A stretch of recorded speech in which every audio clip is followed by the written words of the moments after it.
The author I'm about to introduce is an English author living in the U.S.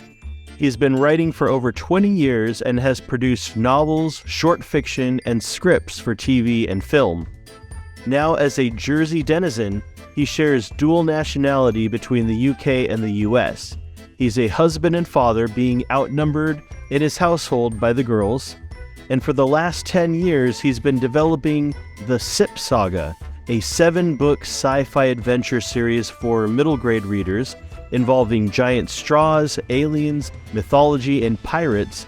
The SipSaga delves into how we each search for our place in the universe and the journey of exploration that it takes. Marius Trevelean, thank you so much for the opportunity to sit down and chat with you. Thanks, Chris. Thank you. It's very nice to be here. Let's jump right in. So, do you have a favorite quote or mantra that you like to live by? It's a quote by one of my favorite authors. Often I think it's said it's slightly misquoted, but the one I generally tend to go with is, life is too important to be taken seriously. I think it's a good philosophy. Live your life by. There's a lot of serious things. Being an adult every single day, there's a lot of serious things going on in the world.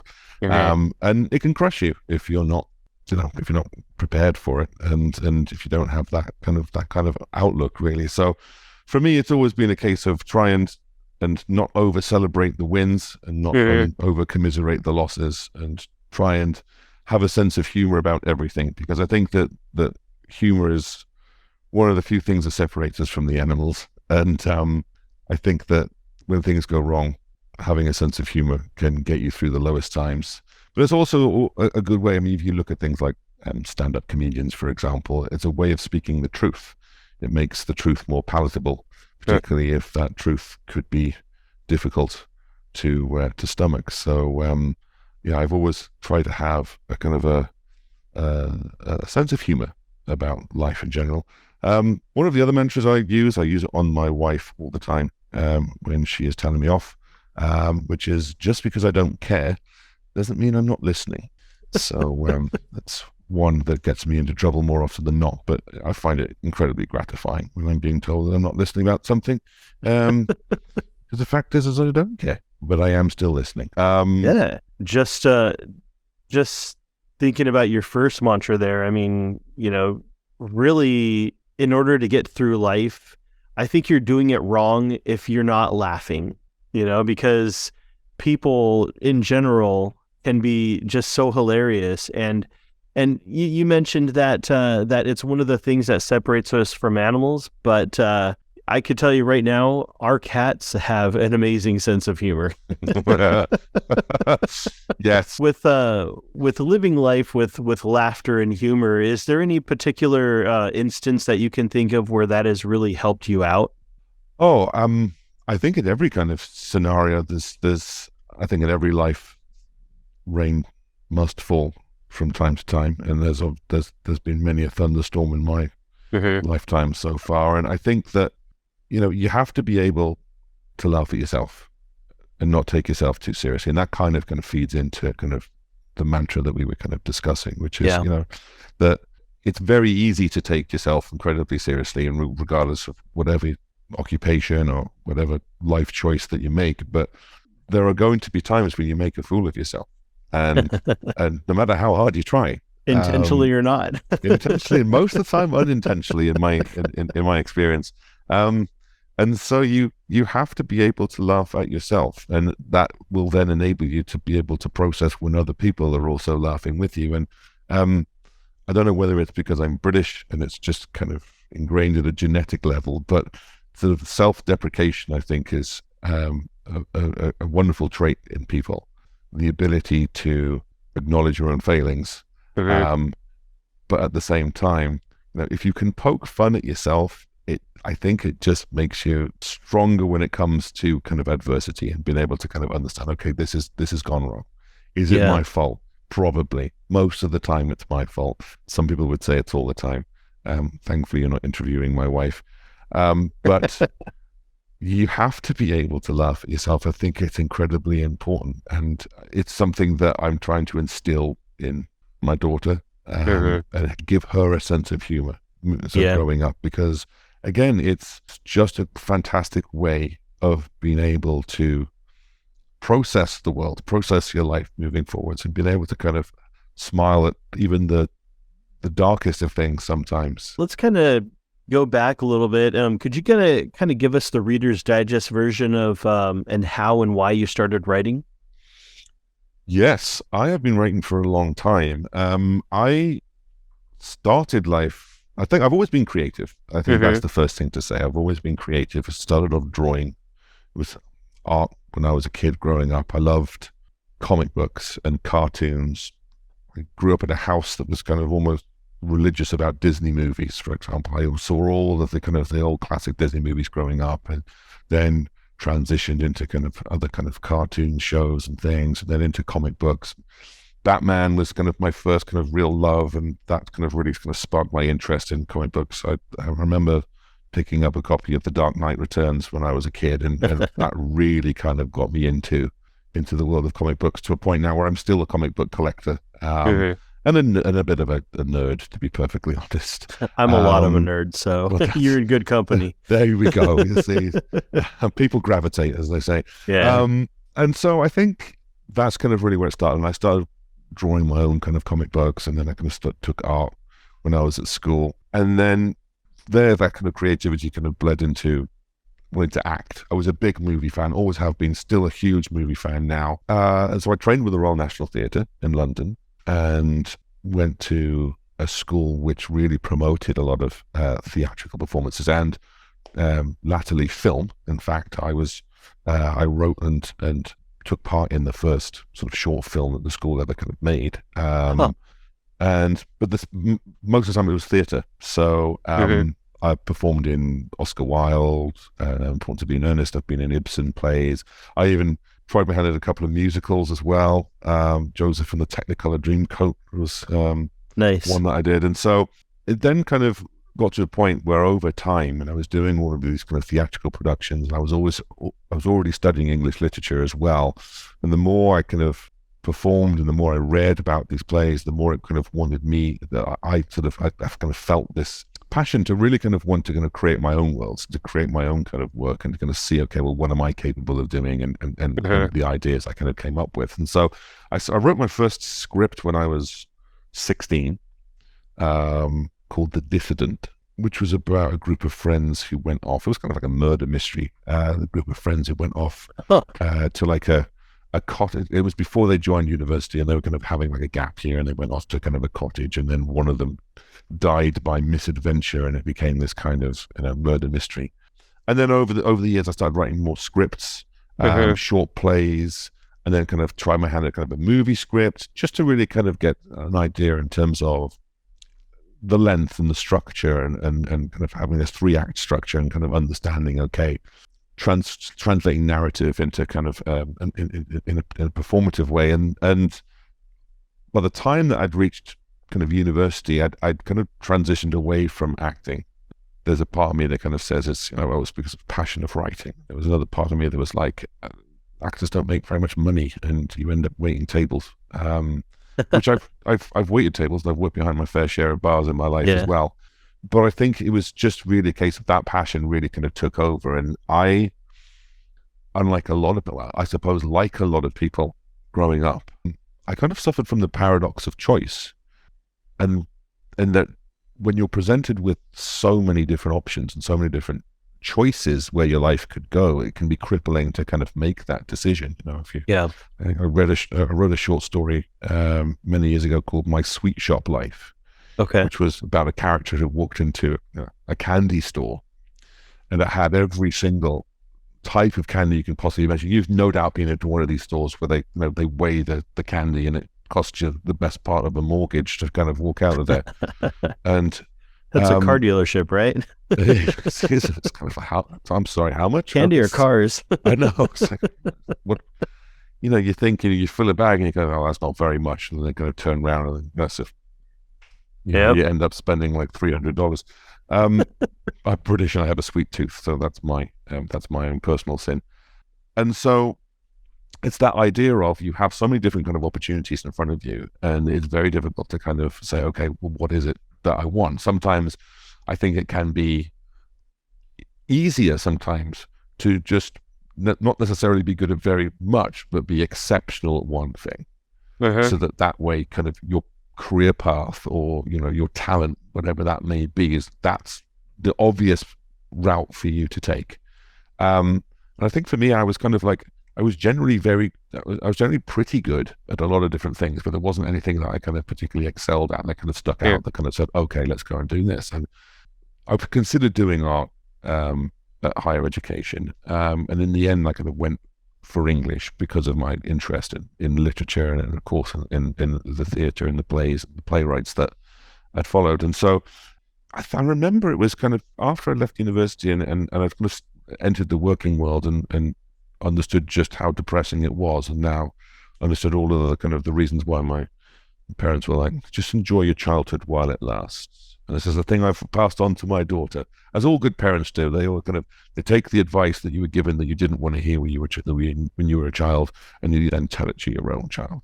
And so it wasn't until really until I left university and started working that I kind of thought, actually, do you know what? Writing is something that I really want to pursue. And there've been many people since then who have said, well, that was a stupid idea, because you picked something that takes an awful long time to do. It is very, very difficult, that requires an awful lot of discipline, that requires an awful lot of time, usually spent on your own. So it's not a very social career to be pursuing, present company accepted. And it's also an incredibly difficult industry to kind of crack and be successful at. And despite all of that, because it was a passion, it's something that I've pursued year after year for over 20 years now, because I don't write for money. I don't write for the kind of the dream of success. I write because I love writing. I really enjoy writing. There's something that you can have a terrible day, but if you spend an hour writing and at the end of it all, you look back and you kind of think, do you know what? That's exactly what I wanted to say. Whether it's a story beat, whether it's a narrative point, whether it's the characterization, or even if you've just kind of solved a problem, it just that day turns from being a terrible day into a really fantastic day. And so I think that's kind of where I kind of start off from, where I kind of start writing, and it's certainly where I find myself now, where I'm happiest when I'm writing. Where do you find inspiration for what you write about? I have a very strange imagination, and the inspiration comes from a lot of different things. As I mentioned before, I'm a big kind of movie fan, comic book collector. I've studied English literature, and I think it's just a case of it's a patchwork quilt of lots of different sources. The natural world inspires me a lot. Sometimes it's just a concept. So a lot of the times when I start writing, it will be a particular concept, and then from that concept it then grows arms and legs and tentacles and starts to kind of become something much kind of larger than it originally was. Certainly that was the case with the book I'm currently writing now. And I'm not one of these people that forces themselves to sit down and write every single day. And I know that is kind of a philosophy of, okay, how to churn out books. You have to sit down every single day and write something. Now, I find that if I do that, I write rubbish. And then I'll have to go back and sift through and kind of like panning for gold, try and kind of pick out the gold nuggets out of it and then kind of throw everything away. So for me, it's usually a case of I will have an idea and then I'll leave it and I'll let it gestate. And over time, that idea will then grow in my mind, and then it will then and then a narrative will form. And when I'm creating any kind of plot, I always see it as a series of puzzles and then problems to overcome. How does the main character get here? In terms of, if we have a kind of overall storyline, okay, well, how are we going to get to the end? What's going to happen? Or what are the obstacles that the kind of the hero or the main character has to kind of overcome to be able to kind of get to that next stage? And it's certainly the case when you have kind of narrative problems as well, in terms of how to end a story. And certainly, again, with the current book, there was a problem that stuck there, and it sat there for about 6 months. And as with most things in life, I came up with a solution while I was asleep in the middle of the night. And I just sat up bolt upright and had kind of like a eureka moment. And I keep a notebook next to my bed, and I sat down and I knew as soon as I had the idea, I wrote it down. I thought, that's it. That's the solution. So inspiration, it comes from a lot of different places, but a lot of the time it's just simply, it starts off with an idea, and then you plant that seed, just let it grow and see kind of where it goes. And sometimes it doesn't go anywhere. Sometimes it dies in the first winter, and sometimes it does actually flourish and grow and then continue to grow, and then you find yourself writing a book series. Well, when that inspiration does strike, you have to be sure you're ready there to record it. Otherwise, it'll just fly off and never to be seen again. I have a memory like a goldfish. So that's the other thing, is since I became a father, my short-term memory has been terrible. So I've now started writing everything down. It used to be a notebook, and I've since started I take notes on my phone if I'm in transit, if I'm on the move somewhere. Got my notebook right there. No, but it's really, really important to kind of write down all those stupid ideas that, that you sometimes have, but sometimes, you have one that kind of really does stick. So, that's kind of really kind of where the inspiration comes from. It's just everyday life sometimes. And I think I also often find it's in the quietest moments, or it's often in the moments where I'm supposed to be doing something else. If I'm supposed to be focusing on something else, that's generally when my mind starts kind of drifting off. And that's generally where I'm like, that's a really good idea. I should probably write that down. And then you find out you're sitting in the middle of a presentation or something, or you're at a wedding and someone asks you a question. I'm kind of one of those people that, talking about short memories, I'm one of those people that when I meet people at like an event, I never remember anyone's name. I'm terrible at remembering everyone's name.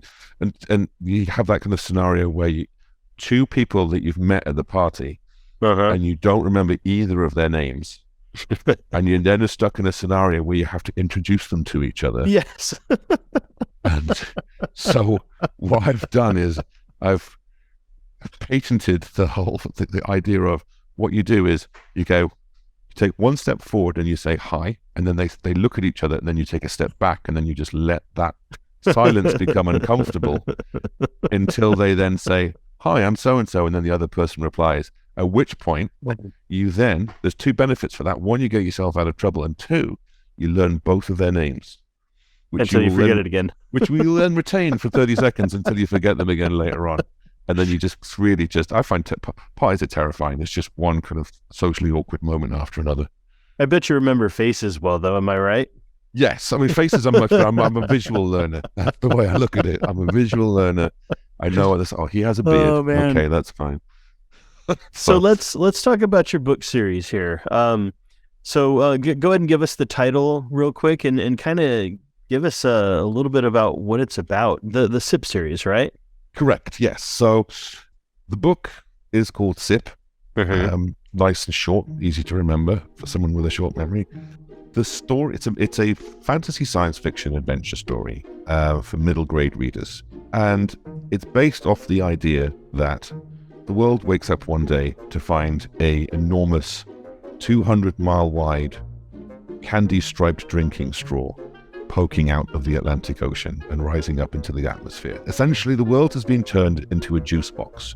And that was really kind of the original concept that it started off with. And it's grown into this, beyond the SIP, it's now grown into a series of books that I've been working on called the SipSaga, which I've spent the last 10 years kind of putting together, and I'm still working on as of right now. But the first book is complete. And it's the story of a young boy named Jim Moss, who's 12 years old. He lives in a small English country town just outside of the naval town of Portsmouth in England. His father is a commander of a Royal Navy battleship. So when the mysterious straw-like structure appears in the Atlantic, the British Navy is sent out to investigate. And Jim, who wants to be like his father and wants to join the Navy, unfortunately has an affliction which makes that very difficult. He is afraid of water after a swimming accident has really kind of left his confidence shaken when it comes to the water. So he has this kind of internal turmoil. I say it now like 10 times, and he wants to join the Navy. He wants to be like his father, but he's afraid of water, and so he's kind of struggling. His father's away traveling a lot, and when we first meet Jim in the story, he's been looked after by his apathetic aunt, who doesn't really care for children, but is essentially doing it because she has to. Jim's mother is away on a teaching conference. She's in America at the time, and so Jim watches as his father on the battleship and his naval carrier group approach the Straw, only to watch live on television as the Straw drinks the entire British Navy. And this kind of sets the whole story off, which is Jim sets out on an adventure to go and find and save his father. And we are introduced to a much larger universe than we first expected. And as the key question is that, like any particular straw, is we've seen the bottom end, but who's doing the drinking? And so that's really kind of where the mystery kind of starts in the story. Is we have this kind of very kind of traditional, kind of classic type of adventure where you're going on a journey. You're going to be meeting found family, and they all end up going on this wild adventure into somewhere that you've never been before. So without giving away too much of the stuff. For sure. So, like, where did you come up with this idea of a giant straw drinking, the ocean? I mean, did you fall asleep with a straw hanging out of your mouth or something, like mid-sip from... I don't know. It was, and it just goes back to this idea. Kind of, it's sometimes a lot. It just comes up with a concept. Just the concept of the world. The world we are in, the cosmos. From what we kind of understand, liquid water is not exactly bountiful, and so the idea of this planet just sitting there with all of this water, not doing anything, and then something comes along and starts drinking it, I thought was like a really, really interesting concept. And so it really did start off like kind of a mental image of just this big straw just sticking out of the ocean. And the story kind of went from there. And that's what I mean by when you kind of have an idea like this, is that there are so many kind of narrative hurdles. There's so many problems that you have to kind of overcome, and to be able to kind of turn what sounds like an interesting idea into a fully fledged story. What's at the other end? How did they get out to the straw? How does a 12-year-old boy who lives, in a town end up in the middle of the Atlantic? So there's a lot of kind of different kind of problems to kind of overcome when you kind of create that story, but it's so much fun solving those problems. And you get to really, and in this book in particular, I just really kind of let my imagination off the leash and decided, okay, let's see where this goes. And it took a few years to kind of get to that point where I had the story locked. And like I say, there was that kind of the final conundrum of the book really took a while to kind of come up with a satisfying conclusion, because it's not your typical good versus evil story. There isn't.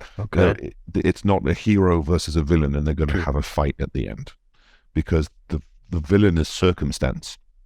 It's not kind of a personified kind of evil overlord trying to take over the world or anything. It's a kind of a circumstantial story. It has a lot of science fiction in it, a lot of science really, I think, as well, in terms of kind of the natural world and the cosmos. I really wanted to kind of put as much factual information into the book as possible. I wanted it to be believable. Yes, there is a fantastical element, of course, huge straw in the ocean, but I also wanted there to be a lot of kind of fact as well, because I just think it kind of underpins the fantasy. So the fantasy becomes more fantastical if it's surrounded by things which are actually everyday and factual. So it was a lot of fun to write. The whole series has been a lot of fun to write. And what I can say is that after book one, it's only going to get weirder and wilder and bigger. I love it. So what is something you would like your readers to take from the book, having read it? Well, I think there's kind of this several kind of, I suppose, messages or themes of the Mm-hmm. story. I think a lot of the characters are trying to, as you mentioned in your introduction, are trying to kind of find themselves. They're all kind of disenfranchised in one way, shape, or form.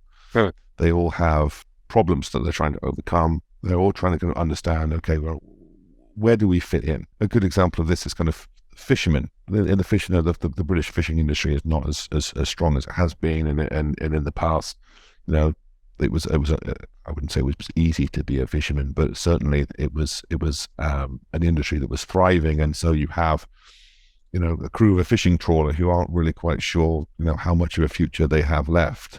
You have a young boy who is trying to make his way in the world and do something that's aspirational, that takes after his father, but has Mm-hmm. a crippling fear that's stopping him. We have characters who used to be intellectual heavyweights and had real designs on being,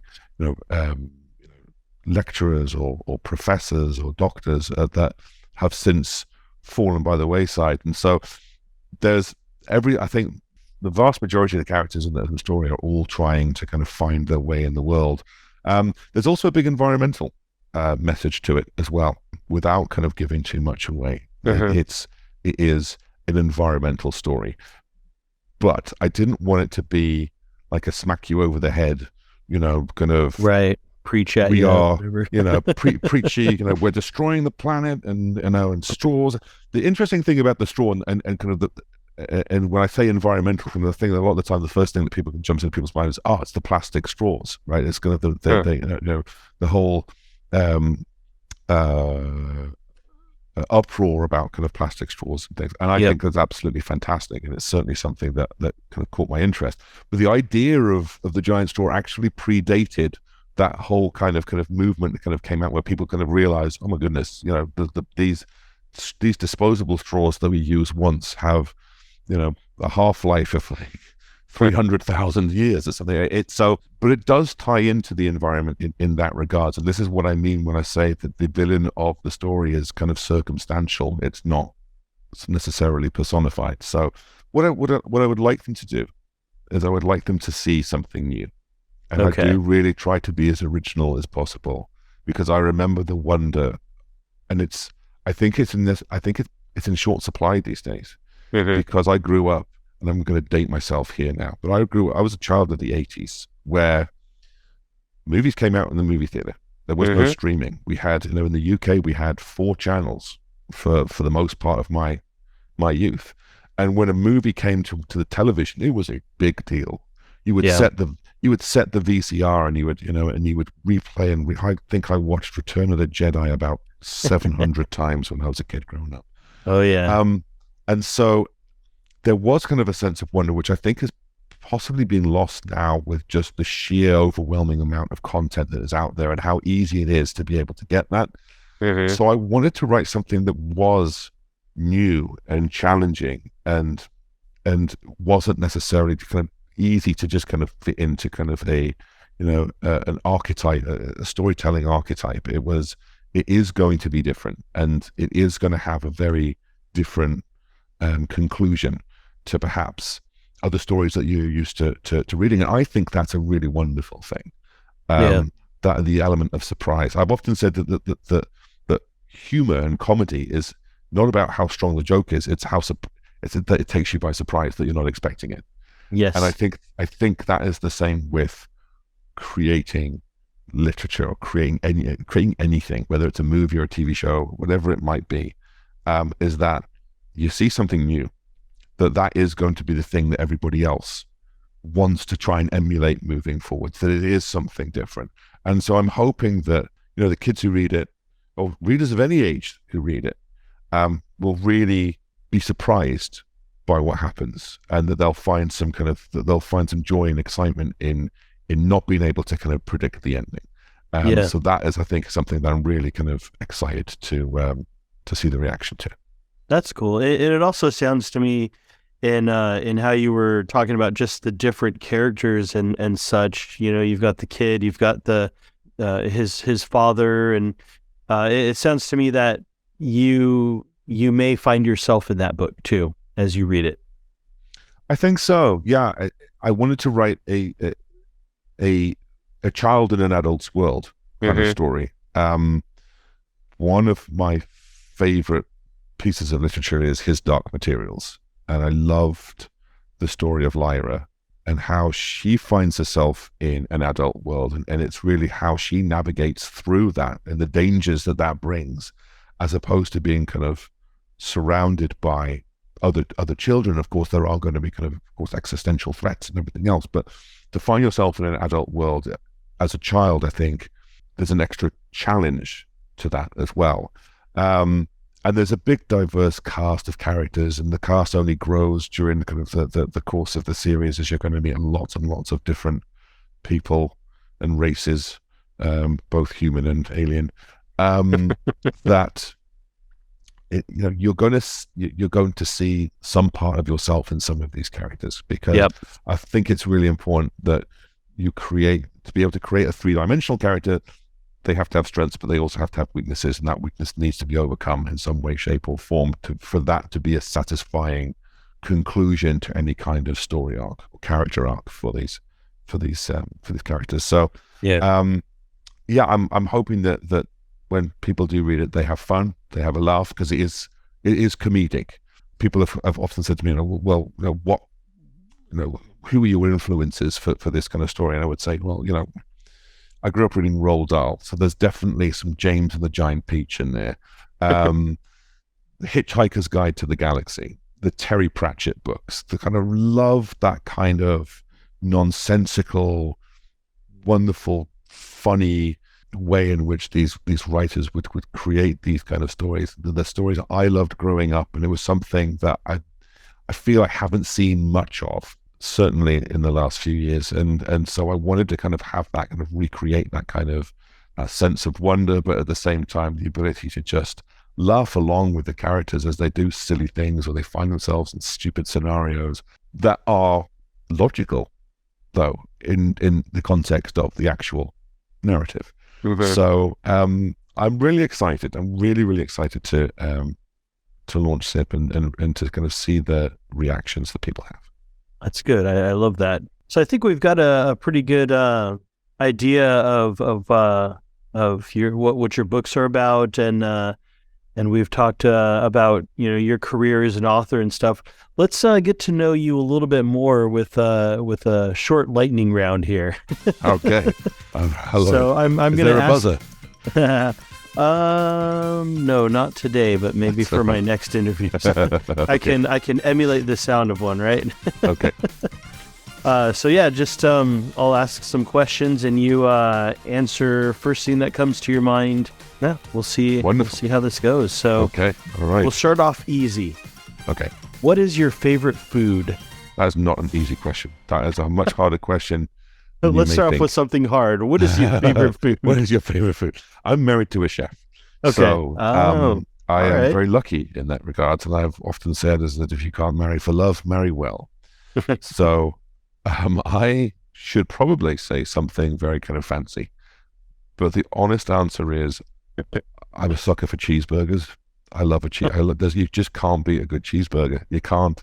It's my go-to if I'm ever kind of caught short. I'm kind of thinking if I'm out and about, what do I fancy eating? And the word cheeseburger comes into my mind far too often for my liking. So yes, cheeseburgers. I'm a big Shake Shack fan. In fact, I should probably be a spokesman for them. I think they make the best cheeseburgers. Yeah. I actually haven't tried any of theirs, but I agree with you on burgers. That's kind of like my go-to also.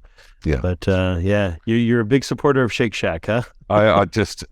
For me as a burger fan, I would probably say they're my favorite. They're my go-to in terms of if I'm in the vicinity of one, my wife rolls her eyes.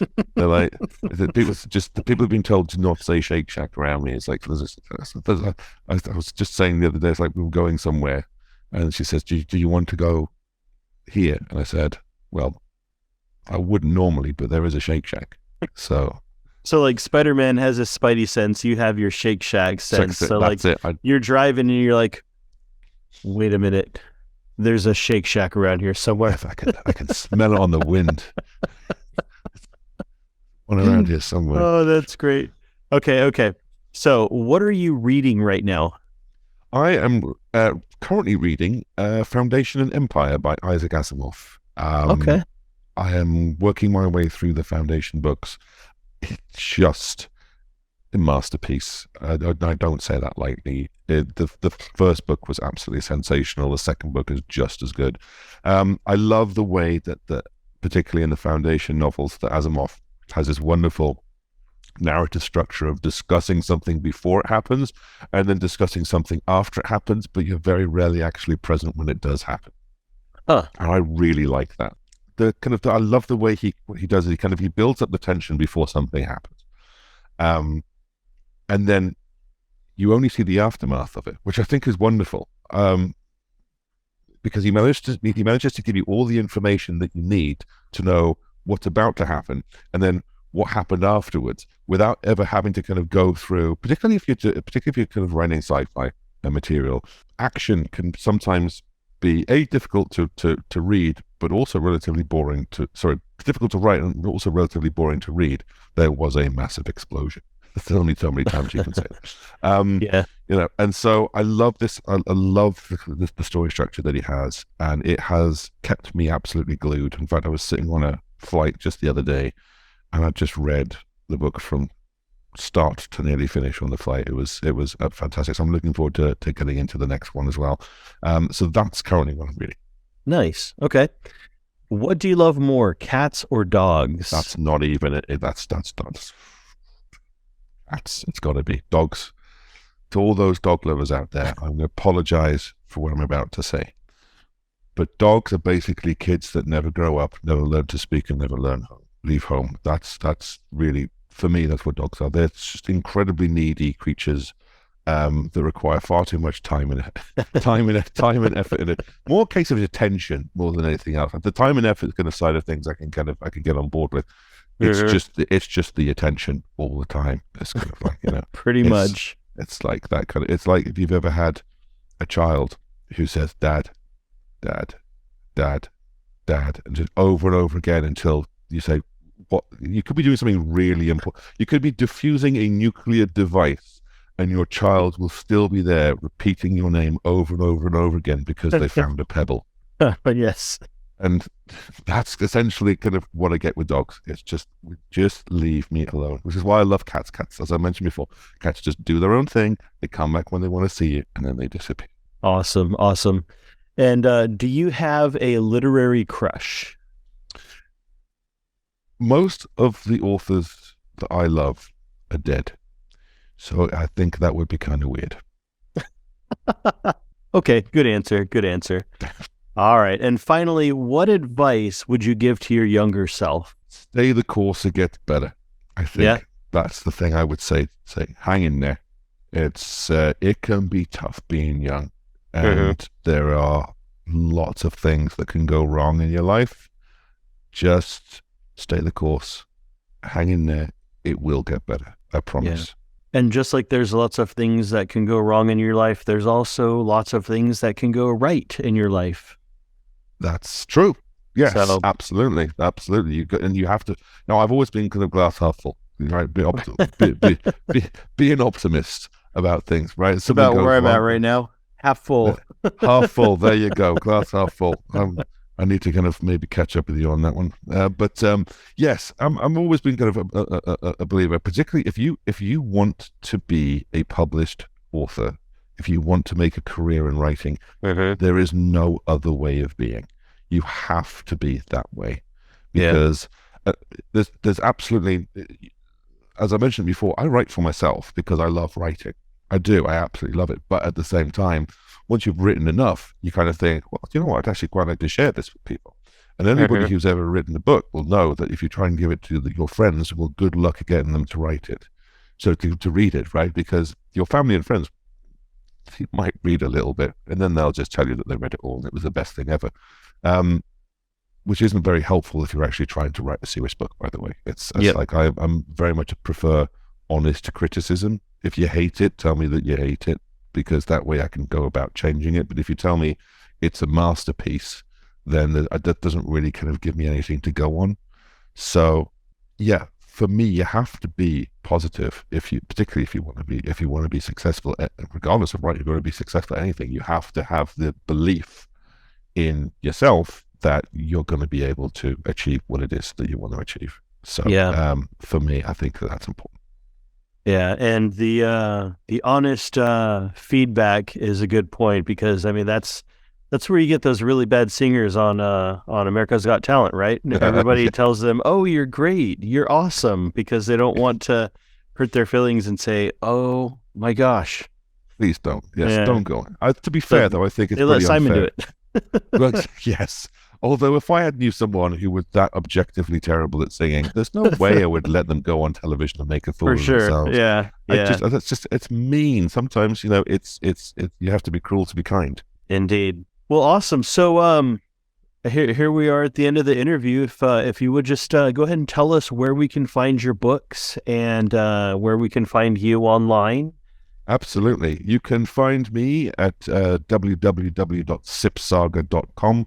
That's where you will find all the information about SIP and, of course, the forthcoming books and the whole slate of content that they have coming out. There is a huge amount of content coming out surrounding the SIP saga moving forwards.